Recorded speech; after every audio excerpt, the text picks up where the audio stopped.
यही नयागढ़ जिलार नीलमाधव पीठ जहाँ को आम गुप्त पीठ कहे आस बुली आम आज आसी पहुँचीचे यही नीलमाधव नयागढ़ जिले नीलमाधवंकर किसी ऐतिह्य आज आम जाना आसतु जो जगन्नाथ धाम श्रीक्षेत्र कहुचे सेठारे मध्य 22 पाहाच अच्छी एटी 22 पाहाच दे आम जाऊे आउ गोटे कथा अच्छी से श्रीक्षेत्र ये गुप्त क्षेत्र आपको गुप्त क्षेत्र भाव में किसी अंश नामित कराई कहीं नीलमाधवंकर विषय वस्तु जो किंवदंती अच्छी अनेक किसी वार्ता रखा जाइए नीलमाधव ठारे आसतु आमर पूजकों ठारू किसी जानिबा कहतु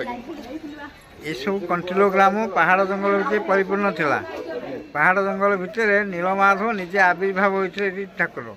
नीलमाधव को प्रथम जो मत्स्यमंडल पूजा आरंभ होता ब्रह्मा को 1000 वर्ष पहाड़ पूजा करते ब्रह्मा पूजा कर सारापर विश्वावसु शबर पूजा कला शबर पूजला टाइम रे पुरी रे इंद्रद्युम्न राजा मंदिर तैयारी कले सेठे क्यों ठाकुर बसवाई चारि दिग को मंत्री पठेले ये दिग को विद्यापति आसिले विद्यापति आसा भितर विश्वावसुर झील हूँ ललिता ताकू से बाहर से ठाकुर देखी आनी विश्वावसु मान अविश्वास है विद्यापति आखि अंधपुली बांधी विद्यापति ललिता विश्वावसु 3 जन ठाकुर देखी आसिले किंतु विद्यापति प्लान कर अंटारे सोरिष बांधी बुणी बुणी आसी से ठाकुर देखले पुणी आखि अंधपुली बांधी नहीं चलीगले केते दिन जावापर विद्यापति एकुटिया आसी ठाकुर नवापी उद्यत है ठाकुर तो धरी नीलमाधव पाषाण मूर्ति धरी नवापी शून्यवाणी है जे तू मत नहीं पारू मुझे रही मोर आदेश मुझे 3 खंड दारू पठाऊँगी से 3 खंड दारू महानदी भासी जाए बांक्य मैंने लगला राजा को स्वप्न है से पुरी रे निर्माण कले नील हेले जगन्नाथ माँ हेले सुभद्रा धब हेले बलभद्र तापर एठी मंदिर तैयारी पुरी मंदिर आग ठाकुर पछे बसुंदी किंतु एठी ठाकुर आग मंदिर पछे देखि पारुथिबे ये हेउची से नीलमाधव देखंतु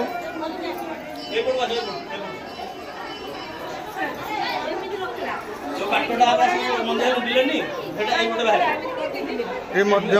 अनेक ऐतिह्य कौन कहूँ यही नीलमाधवंकर यह एक गुप्त पीठ आपण मैंने थरे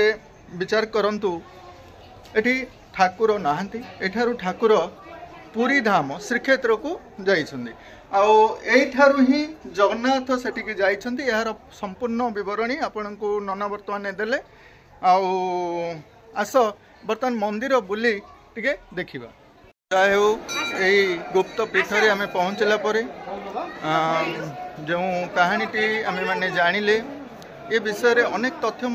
रही किपरि भाव में गुप्तपीठ एठारे श्रीक्षेत्र में पूजा पाउथिला बेले यह गुप्तपीठ कहीं कहुच्छी कारण हूँ गुप्तपीठ यहीटारे प्रभु ब्रह्मा पूजा करुले बोली एठी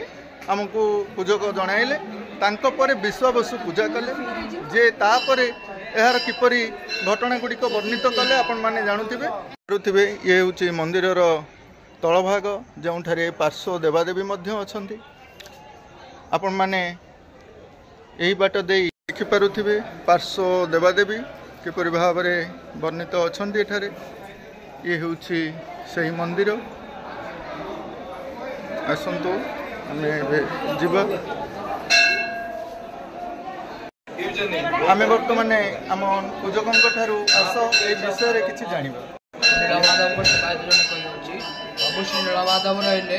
आदिक्षेत्र महाप्रभु रही नीलमाधव नील जगन्नाथ माँ सुभद्रा धबल बलभद्र एक मूर्ति 3 ठाकुर पर जाकि महाप्रभु पूजा पाती ये रही जार ऋषि रही ब्रह्म यू ब्रह्मटे जाकि देहर लीन जगन्नाथ ये जो महाप्रभु को दारु ब्रह्म कहुए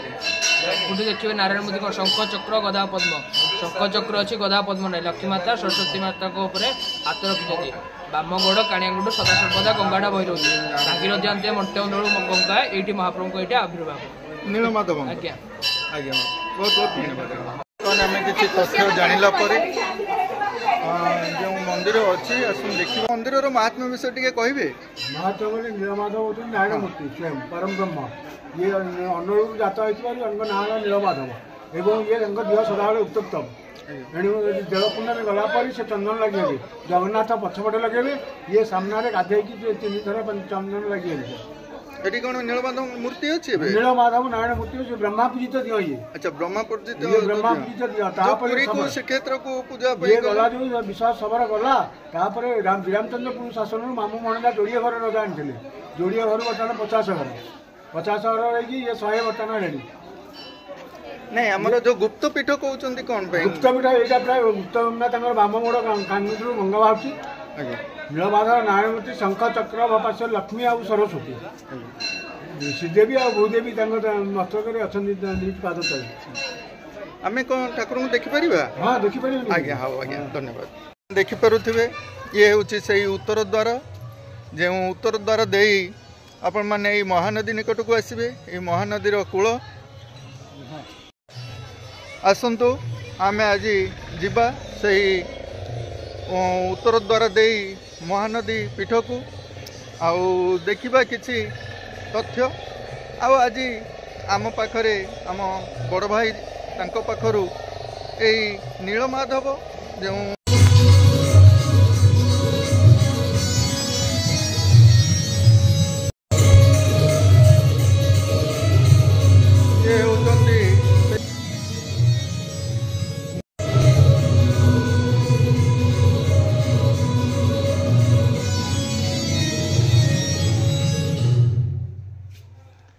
आपण मैंने देखिपे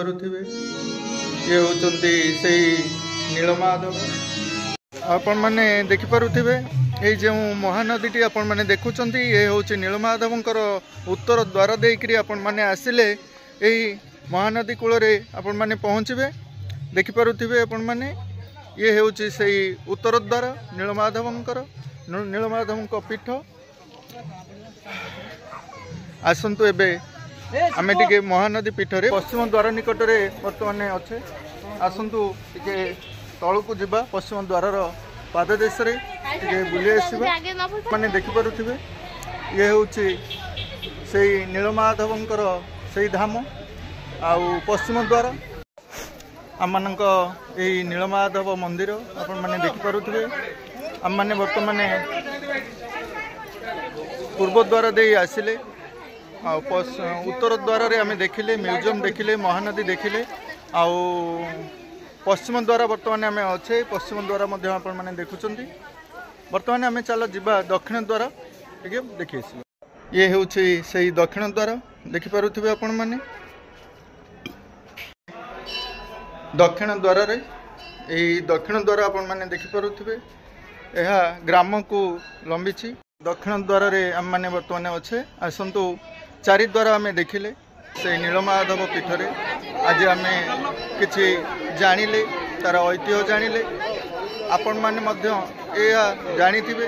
मु मध्य पिलादिनु जानिथिली तथापि जो गुप्त पीठ कुहा जाउछि ता विषय रे हमर आउ एक वीडियो मध्य आसीबो एई पीठ उपरे आम आज जेहेतु बहुत श्रद्धालु माने आसीछंती बहुत गहली लागि रहिछि आजिर वीडियोटी को आम एटी शेष करवा